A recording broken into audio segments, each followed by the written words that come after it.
Hello, my beautiful friends.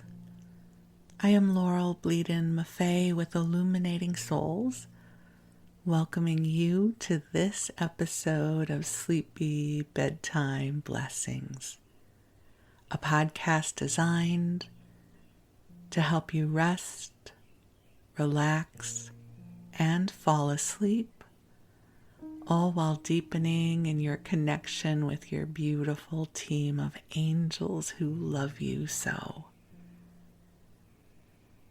I am an angelic practitioner, a spiritual teacher, and an encourager of souls.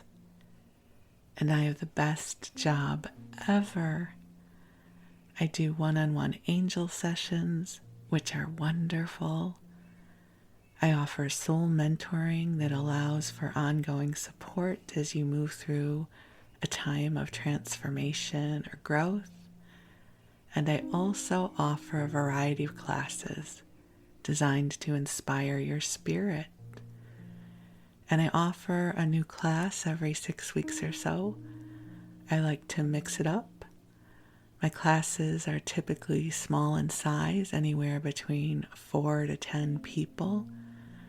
So if you do decide to register for one of my classes, be assured you will have a lot of space and time to connect and receive.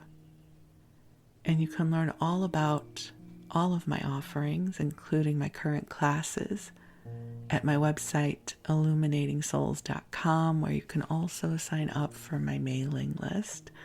And then you'll be in the know of everything I have going on. But for now, the angels and we are here to help you come into a lovely state of rest and create sanctuary to make it easier for you to connect with the divine love your angels are bringing to you. This podcast is an unlikely mashup of two of my favorite forms of self-care that I lean into just about every single day. The first is the angels. I love living life knowing that I am divinely supported and loved, and also knowing that if this is true for me, it is true for you as well. And I also listen to a sleep podcast every single night to help me drift off to sleep. And that is why I've created this podcast for you. I love having a lot of different kinds of podcasts and episodes to choose from when I'm getting ready to go to bed. And so I thought, I want to create one to add to the inventory that's out there. Inventory just doesn't sound like the right word, but it's the one that comes forward right now. So if you are new to the podcast and contemplating what this might feel like to use this to help you sleep, let me give you a few suggestions. I like to turn the volume down lower than I would if I'm listening to an audiobook. Because almost always when I am listening to an audiobook, I want to hear everything. I want to pay attention because there's a story or a narrative happening that I really want to pay attention to. A sleep podcast is really intended to be something you can sort of tune into and then just let it go in the background. It's funny, I'm listening to The Sleepy Bookshelf right now, and I love that podcast. It's a great option for a sleep podcast if you're looking for other things you can listen to.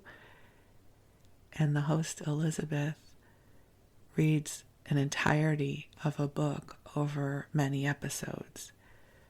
So sometimes she reads a book that I'm not all that interested in. Other times I'm enchanted and I'm grateful to listen to the book. She's read Jane Eyre, Pride and Prejudice, Little Women, Anne of Green Gables, which if you listen to this podcast, you know how much I love that book. And right now she's reading Enchanted April. I think that's what it's called. I actually just looked it up. It's called The Enchanted April. I knew that it was a movie a while back, which I hadn't seen. And so I've never read the book, and I'm listening to it for the first time.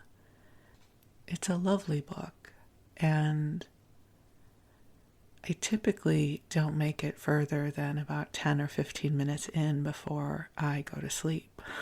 And so I've been listening to episode 5. I think I'm on my 5th listen to it. And I just keep forwarding to the part that I remember, and then I pick up there.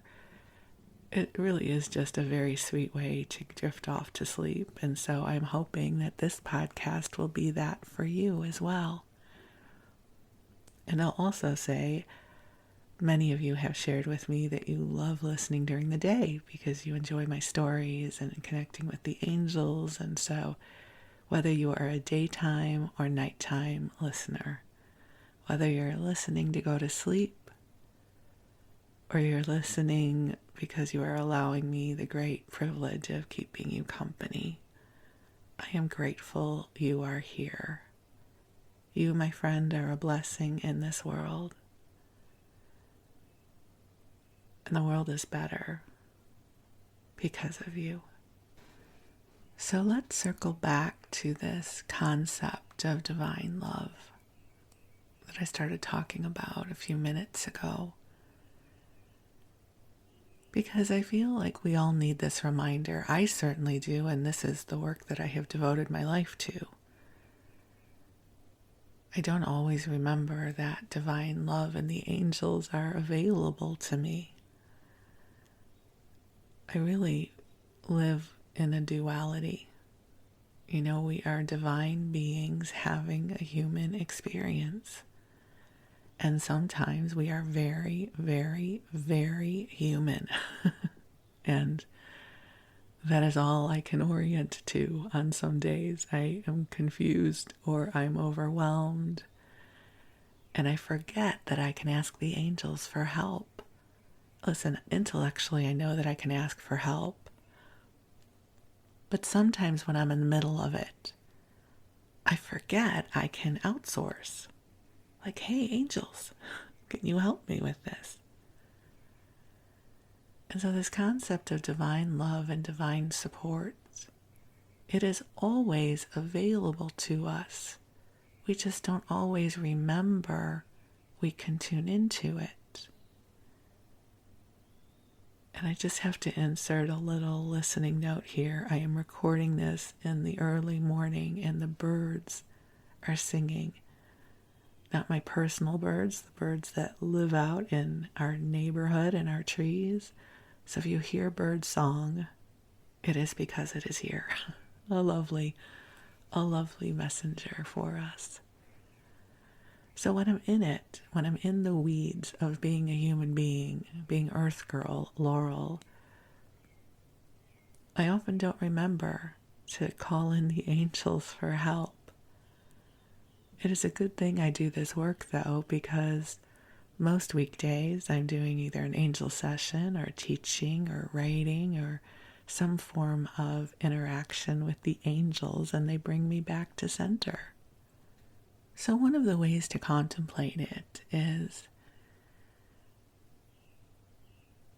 and this is a metaphor that I don't know will stand the test of time, but it will, I think, for all of us listening. If you're listening to this, you likely grew up listening to the radio, right? I don't know how many of you remember when we had 5 presets on the car and you got to decide which radio stations were going to be on your presets in your car, so you could just push the button and listen to the next station. You know, now with Spotify and everything else, we get to set up our own. I say we get to set up our own playlists. I don't really do that. I am old school still. I now have shifted to listening to audiobooks in the car, but I digress. Back to this metaphor of radio stations.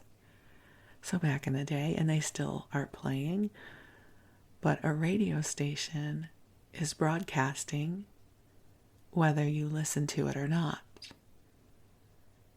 So there were many different radio stations, and still are radio stations, that I do not listen to. That does not mean that they don't exist or aren't broadcasting. And to listen to it, you just have to tune into it. And that's the metaphor that I love to use for divine wisdom, guidance, love, and the angels. It's always there. We just have to tune or dial so that we can receive it. One of the best ways I know to do this is to use the imagination, because the imagination and the place where divine guidance come in overlap a little bit, not completely, but because there's enough of an overlap, we can often use the imagination to jumpstart our way into divine guidance. And it's to imagine the most loving, supportive, compassionate, light-filled presence and voice you can imagine. That is filled with love for you. And when you begin imagining, reaching, attuning to that presence, it makes it so much easier for your angels to connect with you. And you can also ask the angels for help. Just so you know, this will not be the only time in the history of this podcast I remind you of this, because we have a tendency to forget. I do for sure, and I work with the angels all the time. So you can ask the angels for help, and when you do, you are not taking them from something more important. It's like wanting to go and use a little bit of the sun and worrying that you are going to take too much sun and someone else will not have enough. How can God's love and God's resourcefulness be any less abundant and available than sunlight? I love that metaphor. Every time I say it, I get so happy. I'm like, that makes so much sense. So, my friends, I'm going to call the angels in. They're already here, but I'm going to call them in so that you know they are here too. So I invite you to get comfortable in whatever way works best for you. And if you are preparing for bed, to cozy on up and snuggle on in. Right now we are in a weather transition, a seasonal transition here in the Bay Area. And we have gone from it being very cold at night to it being a little bit milder. And I know many people prefer warmer weather.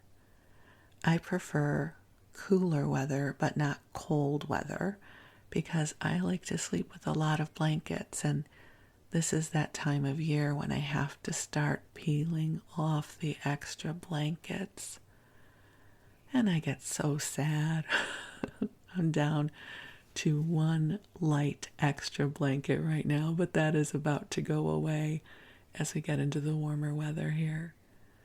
So as I say to you to cozy on up and snuggle on in, I want to acknowledge that you too may be going through some shifts in the bedding that you are using and how you prepare for sleep as we move through our seasonal changes wherever you are. And to take some nice deep breaths in as we gently call ourselves forward into the heart of God. And beautiful angels on high, I invite you to join us here, and I welcome your presence. as we open to the divine love that is streaming to each of our beloveds listening now. Angels, I ask that you bring in a lightness of spirit, that you help lift and clear from us anything that is feeling like a burden, to help clear away that which feels hard, to bring in a greater sense of ease and co-creation with the universe. And angels, I ask that you bring in healing light in service to each of our highest and best goods. And dear ones, just take some nice deep breaths in. And the angels are infusing the space you are in with a beautiful, soft pink light that has been calibrated with love just for you. And this light can easily and gracefully expand to all of those you love, whether they are in your household or far away. So you can ask the angels to send this light to those in your heart. And just breathe. And if you have any prayers or intentions or requests that you would like to share with the angels, I invite you to bring them into your heart and share them in consciousness. And your angels are here and they are listening. They are receiving your requests. And breathe. And I'll share with you something that is coming forward for me that I want to put out there. And I share it with you because you feel free to say yes to this that I am invoking and asking for. So angels, I ask for your assistance and support to make this adventure, this journey, this experience lighthearted, easy, graceful, fun. Let this be even easier than I could have ever imagined. I ask that you open to my creative spirit and allow me to serve as a vessel, a channel of light and joy and inspiration. I ask that you help me get out of my own way, especially when I am being stubborn and I cannot see the forest for the trees. Angels, I ask that you open my heart to the wellspring of love that is here. I ask that you bring to me beautiful, beautiful adventures and joy and opportunities that feel vibrant and filled with love. And again, I ask for great ease, joy, co-creation that flows so beautifully from one breath to the next, knowing that I am being supported and held. This journey is beautiful, it is bright and true, and I feel so wonderfully on purpose each and every day. I am co-creating with the angels and with a beautiful, vibrant universe. Thank you, God, for the gift of this life. Thank you, God, for this moment. Thank you, God, for all who are sharing in this prayer. And my friends, just take a deep breath in, and if anything I have said is resonating for you, just say, yes, me too. Count me in. Because a prayer for one is a prayer for all. So here's to opening, to graceful co-creation, to getting out of our own ways and allowing our creative spirit, our joy, our life force to flow through us in ways that are delightful and joyful and easy and fun. I'm ready for fun for sure. And so I share this with you. I share this prayer and this request with you and for you. And we ask that only that which is for the highest and best transpire. And so it is. Amen. And breathe.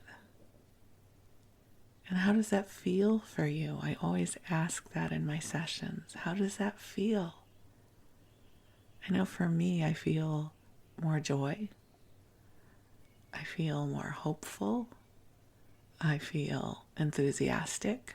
I'm excited. And there is something to be said about sharing our prayers, our intentions, our requests with the divine, because our energy is amplified. And so breathe it all in. And your angels are cheering you on, as am I. I'm cheering you on. You're wonderful, and I'm excited for you and all the adventures that are singing your name. And so, my beautiful friend, you go ahead and you get comfortable. And if it's time for you to drift off to rest, you go ahead and do just that, and your angels will stay with you. And I'm going to tell you some stories. So notice how I said I'm going to tell you some stories. First, just a little bit of a detour to share with you about how I record and create these episodes. So there are different kinds of episodes I make for you. For me too, because I listen to my own podcast.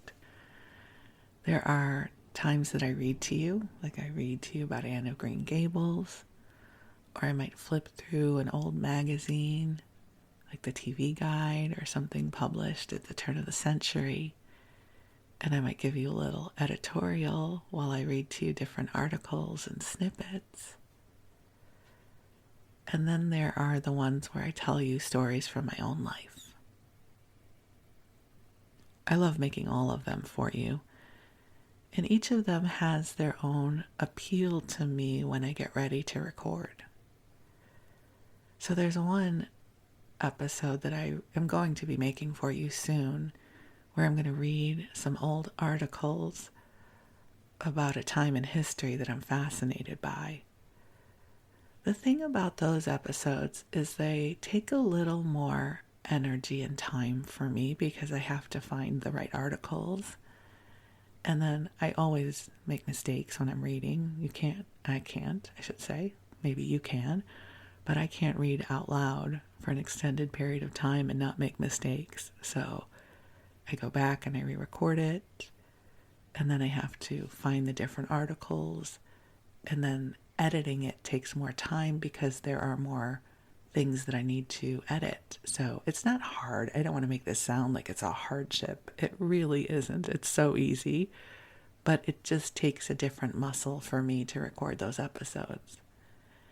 The easiest ones for me to do are when I share with you stories from my life, because I basically just share a stream of consciousness. So typically very little editing is needed. There are some times that I re-record a little aspect of it, or there's a noise outside and I re-record something. Those are the easiest episodes for me to create though, but I also have to have a story to share with you, and they're not always quite top of mind. And I want to make sure I don't use up all my stories, because I'd like this podcast to run for a really long time. So I woke up this morning thinking I was going to record the episode about the historical pieces I wanted to read to you. Only I sat down here and I thought, oh, I don't want to do that. I really wish the episode was already recorded, because I think it's going to be a great episode. But it just takes a different muscle than I want to use today. So I thought, I want to tell stories today. What can I share with you about? And so this is where we get what story time is going to be about in this episode. So this is going to be randoms. I used to belong to an online community long before social media. And one of the things they would do is they would have randoms. They would encourage us to share like 5 random things from our lives. It's a wonderful exercise if you're ever looking for an icebreaker. Invite people to share 5 random things from their life. Because it doesn't have to be your resume. It's not this question like, what do you do for a living? Where did you grow up? It can be completely random things. And I often use this in my classes. So if any of you are going to be taking my new class, The Power of Your Voice, which may not be new by the time you listen to it. It could have happened 2 years ago. But as of this moment, it is imminent. This is a great question I love to ask to help people get their voice out. So I'm going to be sharing with you random memories that I have from growing up in Skokie, Illinois. I could have just called this Memories of Skokie, but then I would feel this responsibility to really share with you all about Skokie. And I don't know that I'm going to do that, but I felt like, what I can do is I can share with you a bunch of random memories. And that sounded like fun to me. Hence, this is what story time is going to be in this episode. A little snippet of my creative process in how I approach these episodes. It has to be fun for me, otherwise I don't want to show up. And that's basically my rule for life. If it's not fun and it feels like a chore, I'm not going to do it. So I'm always looking for ways to make things joyful and fulfilling. And so here we go. We're going to go into the Wayback Machine, and you're going to visit with me as little Laurel in Skokie, Illinois in the 60s and 70s, maybe early 80s. I don't know how many memories are going to show up, but I left Skokie. I moved to Los Angeles in 1985. So I lived there from 1962 to 1985. So that will be the pool of random memories that I will be selecting from. So if you listen to this podcast, you have likely heard me talk about Skokie before, but if you have not, Skokie, Illinois is a suburb of Chicago. And Skokie, it was very safe when I grew up there. I feel like I had a rather idyllic childhood. And I had hardship in childhood as well. I don't want to make it sound like everything was beautiful, but when I look at what life today is like for children, I think, God, we kind of had it good. We used to be able to play outside for as long as we wanted. We didn't have to have parental supervision.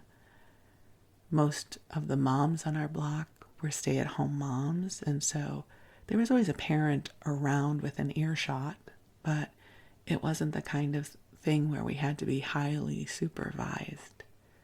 So I also grew up with a sense of independence and adventure. I wasn't afraid to go off somewhere with a friend or on my own. In Skokie also, they had a really great park district. So they had a big swimming pool, Oakton Pool, where we would spend our summers. They also had 2 different JCCs, which are Jewish Community Centers, which is the Jewish version of the YMCA, where we also used to take all kinds of classes. They had an indoor swimming pool at one of the JCCs, and so I used to take swimming lessons there. At some point, they also built the Skadium, which was an indoor skating rink. And I took skating lessons. So let's start off with the Skadium and learning to skate. I should also say, in terms of skating, Oakton Park would always freeze an outdoor rink, as did our next door neighbors sometimes. The thing about outdoor rinks from my childhood memory is that they did not have the benefit of a Zamboni. Do you know what a Zamboni is? I loved hockey for a while living in LA. I loved to go watch the Kings play. And I love the Zamboni. It is this massive, like monster truck piece of equipment. It looks like a street cleaner. And it melts the ice on the front and it smooths the ice on the back and it puts new water down so that the ice is smooth. My experience of the outdoor rink at Oakton Park was that it was not smooth. There were lots of bumps and everybody else's skate marks and things like that. So it was kind of an adventure learning to skate on these things. Now, my memory of skating, again, this is just my own experience, was that it takes a lot of ankle strength, which I have never had a lot. I mean, I have enough. I certainly can walk upright and, I can go for walks and things like that, but I haven't had the kind of ankle strength needed to be able to skate. Nor, I would say, the quad strength or the calf strength. I mean, that's all, there's a lot of strength needed to be able to skate. It also requires something that I'm not great with, which is your center of balance. Again, I can stand upright and walk and all of those things, so my inner gyroscope works in that way. But for instance, I am not great at climbing up a hill. I'm not great at walking on rocks, because that takes a certain kind of balance. My husband has the balance of a mountain goat. Me, not so much. Just as a little aside, there's this little stretch of a waterway in Berkeley where there's a walking path and benches, and then there's rocks leading down to this very narrow strip of beach. And when I would go there, all these people and their dogs and kids are walking down the rocks to get to the beach. I tried. I could not do it. I thought, this is going to be bad. Someone's going to have to rescue me. So I just share that with you because the way I relate inside of my body in terms of my center of gravity, it was not easy for me to learn to skate. Now here's the thing. I grew up watching the Olympics. My mom loved figure skating, so anytime ABC's Wide World of Sports was on and there was figure skating, we were watching. Right? I grew up in the age of Peggy Fleming. And the thing about figure skating, the ideal and the essence of it, to make it look effortless. And this was the thing that always perplexed me about athletic ability. They have a body, I have a body. I should be able to skate, right? When you just see people effortlessly, I realize it's work. I'm just saying, in a child's mind, they effortlessly glide across this ice and they twirl and they jump. I should be able to do that, right? So I got signed up for skating lessons. I had my own skates, white skates with white laces and the skate guards and all of that. And I would go to the stadium for my skating lessons. They were group lessons. And I never found ease in skating. The thing that I could do is I could skate backwards. I don't know the aerodynamics of it, but it was easier for me to push off and skate backwards than it was to skate forwards. It took a different muscle. I don't know. Maybe it's like why it's easier for me to do the backstroke swimming than it is to do the front stroke. I'm not going to try and figure it out. I'm just saying that's how it was for me. The thing that was really, really hard was if we ever had to skate around the entire rink, because that took a lot of effort to get all the way around the rink. But the thing is if I only got part of the way around the rink and I wanted to leave the rink, I either had to go around the whole perimeter of the rink, which I often opted for because I could hold on to the side because I was not a good skater, or I had to take my chances and skate across the center of the rink to get to the other side, and Lord knows I could fall. So I don't know why. I don't even know that this is of any interest to you, but it's a sleep podcast, so that I was not a good skater, and I was not happy about that. I thought I should be able to. It's one of the things that I think when it's my time to go home to God, that I want to have a conversation about bodies.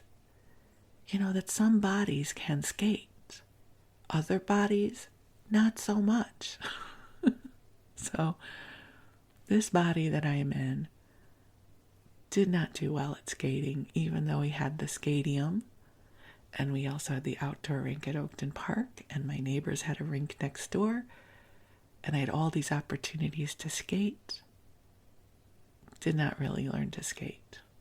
And I would never go on a pair of skates again because it would be a recipe for disaster. So this is my first random that I share with you about Skokie and growing up there, which is about my endeavors as a child to learn to skate, only to find out not so good at that. Certainly not a natural. I could even have had many more lessons than I had, still wouldn't be good at it. So now when I see people figure skating, I'm like, wow, what an athlete. That's really hard. But this also leads me to another childhood memory. And the theme that bridges these two memories has to do with me not understanding my body and why my body was not the same as other bodies. And this memory has to do with watching Bozo's Circus. Now, I don't know if Bozo's Circus existed across the country in the U.S. here, so that other people grew up with the local production of Bozo's Circus. But Bozo's Circus in Chicago was the show in childhood. It aired on WGN Channel 9 at 12 noon every day, Monday through Friday. They had a live audience of children and their parents, and you had to wait like 10 years to get a ticket. I mean, it was rare that you knew someone who got to go to a taping of Bozo's Circus. It was taped live, I think. What do I know? I'm a kid. I seem to recall it was live. Maybe it was recorded. I don't know.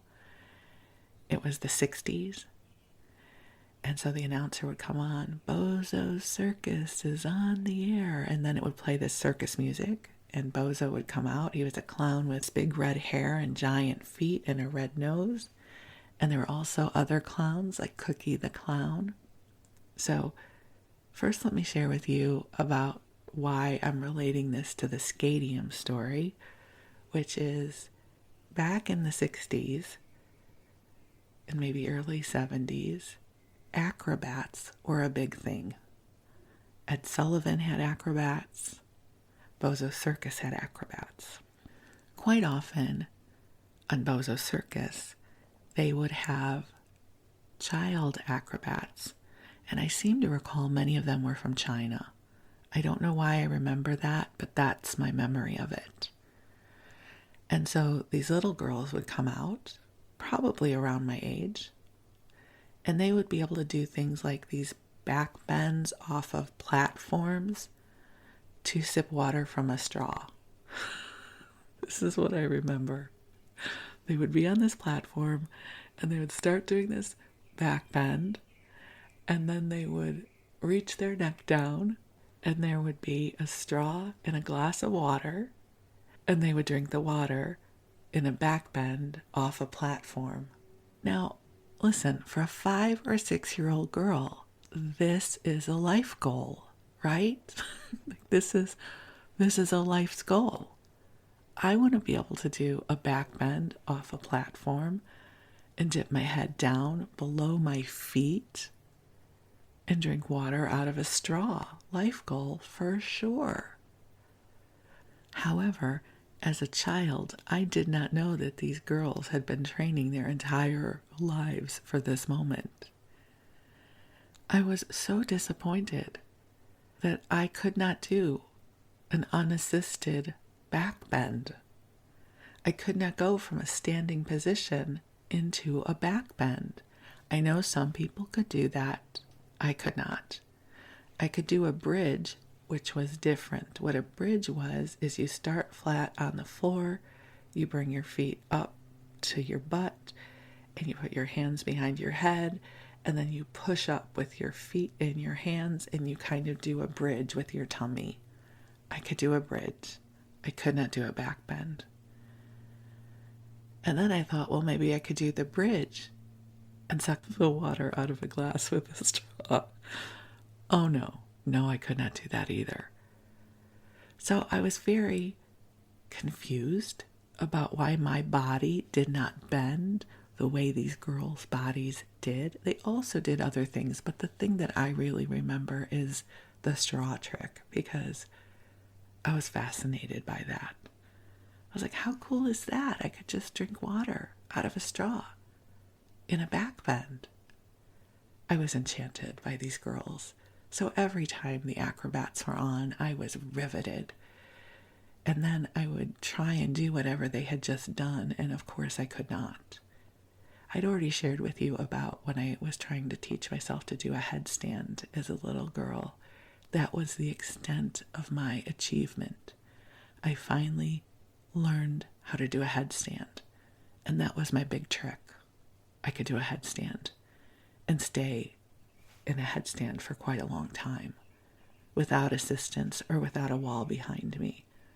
But that was really the extent of my acrobatic prowess.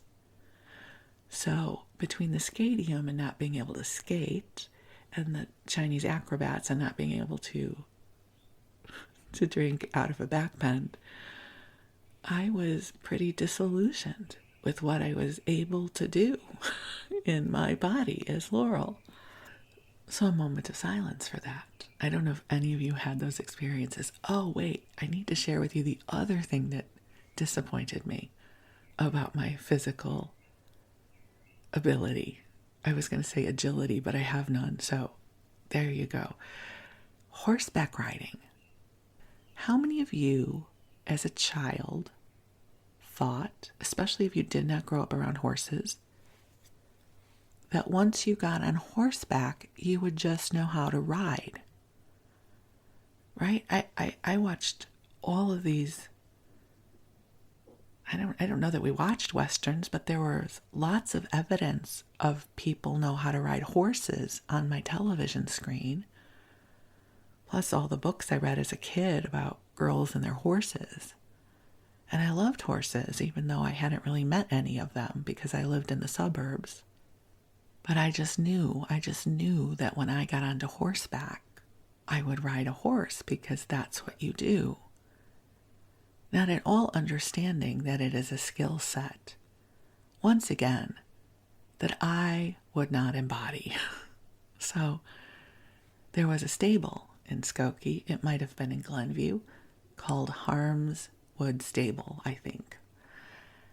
And so my mom and dad finally signed me up for horseback riding lessons. So it's an indoor, for the most part, indoor ring, I guess. And there's all these rules about horseback riding.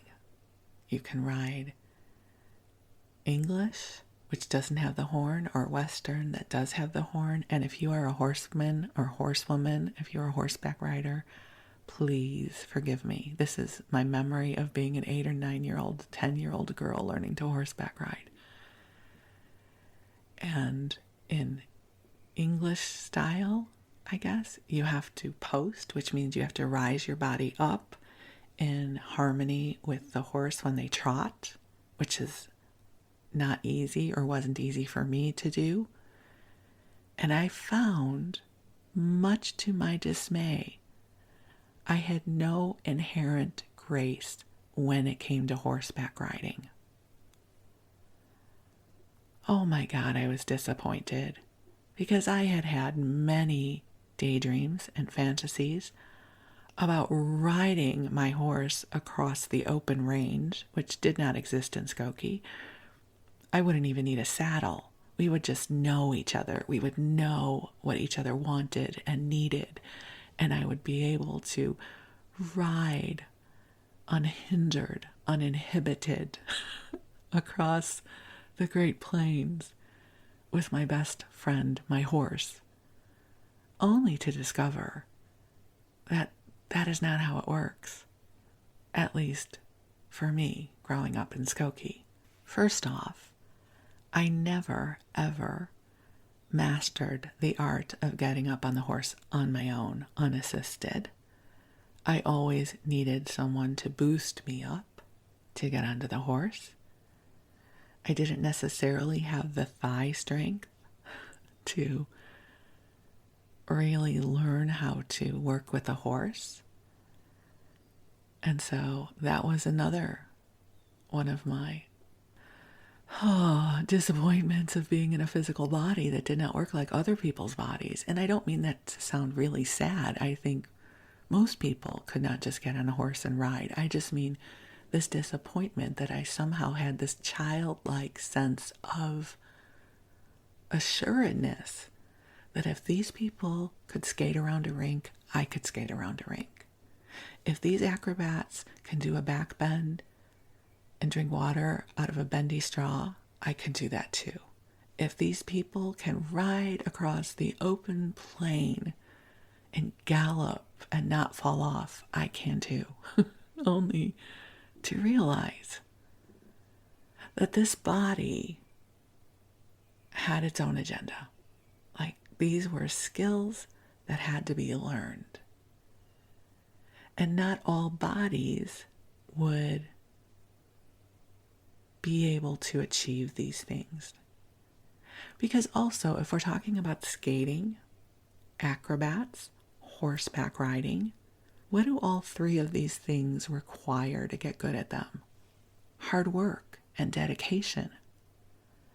Now, I don't know if we've talked about this before. I know we have, but those were never the things I liked. I didn't want to work hard. I just wanted to know to do things. I also had piano lessons. My mother was a beautiful pianist. We had a piano in our house, and she signed me up for piano lessons because I wanted to know how to play piano like my mother. Well, I don't know if you have any idea how much you have to practice and learn to become a pianist. So I took these piano lessons and I had to play scales and do stupid kid songs. And I needed to practice, which I never, ever did. I'm very stubborn, and I have always been stubborn. And my mom would say, you need to practice the piano. And I would give her some sort of horrible eye roll. I go, I know, I'll do it later. And I never did. And I remember going to my piano lesson, this lovely woman somewhere in downtown Skokie. And she would get so frustrated with me. She'd be like, you haven't practiced, because I clearly had not made any progress from week to week. And I'd be like, I know. And at some point, I think she said to me and my mom, there's no point in bringing her for lessons if she's not going to practice. And so at some point that stopped. I also had a flute, and that was the instrument I had chosen to play in school because I was in band.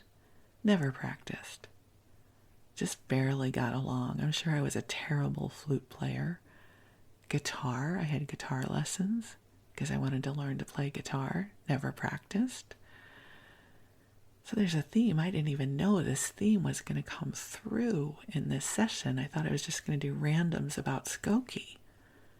But instead it has been randoms about the desires in childhood to be able to do things really well, only to realize that they required a lot of hard work, which I was not up for.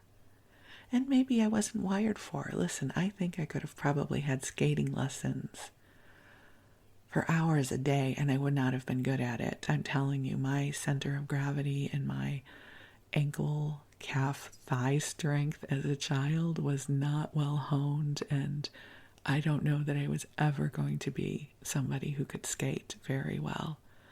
I mean, same thing as for an acrobat. There's no universe in which I have the body archetype to be a good acrobat. As for horseback riding, maybe I could have gotten good at it. But I really have never liked that time of not being good at something I want to be good at. Isn't that interesting? Abraham Hicks calls the time between the dream, the desire, and the realization of it the gap of creation. Like, I'll take time to learn things. If there's a computer program like Photoshop that I want to learn, I will learn it because I get very stubborn about knowing something. But especially those things that have had to do with my body, I'm not interested. I think just between you and me and the angels, I've always resisted having a body. Like, I know I have to have one because otherwise I don't get to be here on earth. But this whole idea of having a body, especially in childhood, was hard for me. I mean, I didn't have that level of consciousness to realize what that conversation was, but I was like, why does my body not do things that other people's bodies do? So, you know what's interesting is I have not gotten to half of the things on my list. There were more Bozo Circus stories I wanted to share with you. Okay, you know what? I'm going to share this Bozo Circus story with you.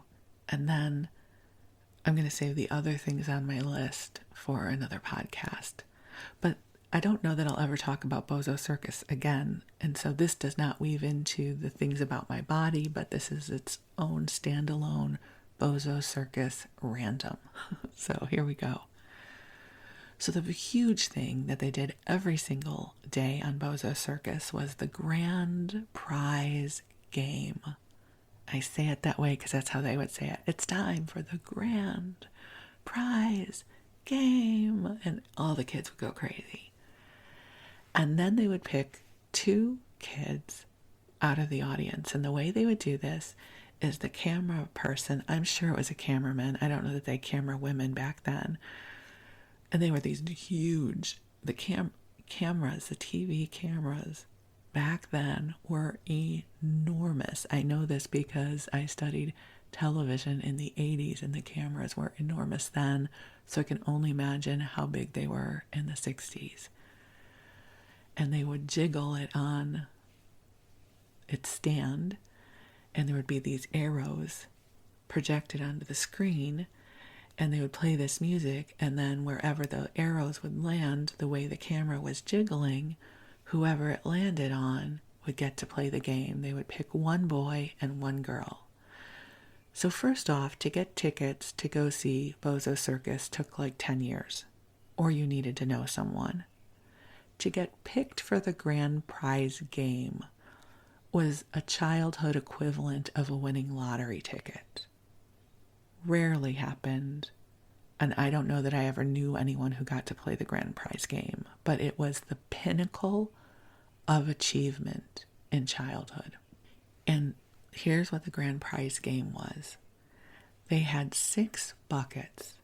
Each was a foot apart, and the buckets, I think what they looked like to me was, if you ever remember going to Baskin Robbins and they had those 5-gallon buckets, They were like the 5-gallon buckets from Baskin and Robbins, but they didn't have the ice cream residue on them. And they were a foot apart. So there was a straight line of these buckets. And then there was a ping pong ball. Or I think it was a ping pong ball. And the child had to get the ball in each bucket. And each time you got the ball in the bucket, you got a prize. And the prizes got better the further up the line you got. Sort of like the Hanukkah present theme. First night, you might get a really good present. Last night, we would get a really good present. Everything in between was kind of filler. So, I don't even remember what the prizes were, but, first bucket, maybe you get a gift certificate or a game. Cookie the Clown would come out holding up the game operation or something like that. Second bucket, you get something else. And if you finally made it to bucket number 6, which rarely happened, you got a bicycle or something, some big prize. So we loved the grand prize game. And I know we did it at home. And I think other kids, moms probably did this too. I say moms because I don't know that dads were really involved in birthday party planning back then. But the thing was to go to Baskin Robbins, ask if you could have 6 of the empty buckets because, they didn't need them anymore. We weren't really into recycling back then, so they were probably happy just to give them away. You'd have to wash, of course, the ice cream residue off of them, and then we would set up the grand prize game. Now, this is going to be really cool, what I'm going to do next, because I'm going to weave this into a spiritual principle for you. Who knew? Bozo Circus, grand prize game, spiritual principle. I love to weave together spiritual principles for you. So, at the University of Santa Monica, because again, all roads lead back there at some point when I'm talking about spiritual principles, the first weekend, they set up a ring toss game. Kind of similar to the grand prize game that I have just shared with you about. There's one pole at the 3-foot mark, one at the 6-foot mark, and one at the 12-foot mark. And we would get 3 rings. The goal is to get to 12 points. That's all they told us. So we had to then discern what our strategy was going to be. Some people said, they had 4 rings. Yes. Oh, sorry.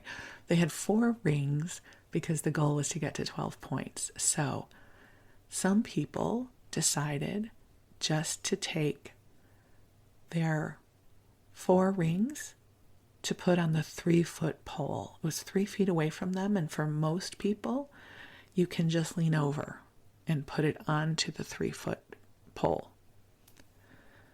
Some people decided I'll try 2 on 6, and there were different combinations we were going to do. I decided I was going to mix it up a little bit because that's the kind of girl I am. I like to mix things up. But here's why they were doing this for us. And not all of us had to go. We sort of went into groups, like strategy groups. And here's what was discerned. The people who decided to just go for the 3-foot toss, it's like the first bucket on Bozo Circus, they made it 100% of the time. Whereas the people who were trying to go for the 12 points and maybe they could get to 24, even though we were not told that that was the goal, they didn't always make it. And so at USM, they often talk about the 3-foot toss. That often when we are co-creating, we might try to go for the 12-foot toss or the 24-foot toss. And then we miss because we don't make it. It's like if you could either get bucket number 6 on the grand prize, you get a bicycle. But what if you make it into bucket number 1 6 times, you get the bicycle? What would your strategy be? So I just needed to weave those together. You are likely not impressed by my prowess at building the bridge between Bozo, Circus, and the spiritual principle, but I'm rather delighted at the moment to see how this bridge from childhood of the grand prize game segues into 3-foot tosses. And I have really embraced this concept of 3-foot tosses when it comes to co-creation, because I have a tendency to overcomplicate things. So it helps me to say, what would be a 3-foot toss here? And the thing about 3-foot tosses is they change from day to day. If I have a lot of energy and I'm excited about things, something could feel like a 3-foot toss, but if I'm tired the next day, it could feel like a 12-foot toss. So it's mutable. It's not always the same. So you know how earlier in the episode we were asking the angels for help to help make things easy and graceful? My invitation to you is to ask for clarity on some 3-foot tosses in the direction of whatever dreams are singing to your heart. What could be some super easy, doable, intentional actions that you can take in service to a heartfelt dream. And that, my friends, will complete this episode of Sleepy Bedtime Blessings with my weird randoms that I didn't even know were going to get strung together this way. I thought I was going to be sharing with you more about Skokie, including our wonderful access to bagels and bialys, but that will have to be its own episode. For now, though, this is what my heart wants to share with you. I send you so much love. And here's to all of our childhood experiences. Oh, and as we learned, where our gifts lie and perhaps where they don't, right? I was not going to be a skater or a Chinese acrobat or a horseback rider. And I never got a chance to go to Bozo Circus or play the grand prize game, but I did get a version of the grand prize game in my basement for a birthday party, but nobody got a bike, right? The presents had to be much less than. They had to be more available for my parents to get for the kids. But still, it was fun. So here's to our lovely childhood dreams and experiences and how they've alchemized within us as we move through our lives. I'm so grateful for you. I wish our inner children could go and we could play the grand prize game together. And I would put cool prizes in the buckets for you. So we'll just do that on the astral realm. We'll have the angels and the fairies set that up for us. It'll be a lot of fun. So I wish you the sweetest of dreams. I wish you a good rest. I wish you love. I wish you joy. I wish you goodness. So thank you for spending this time with me, and I look forward to talking to you again soon. I love you. Thank you.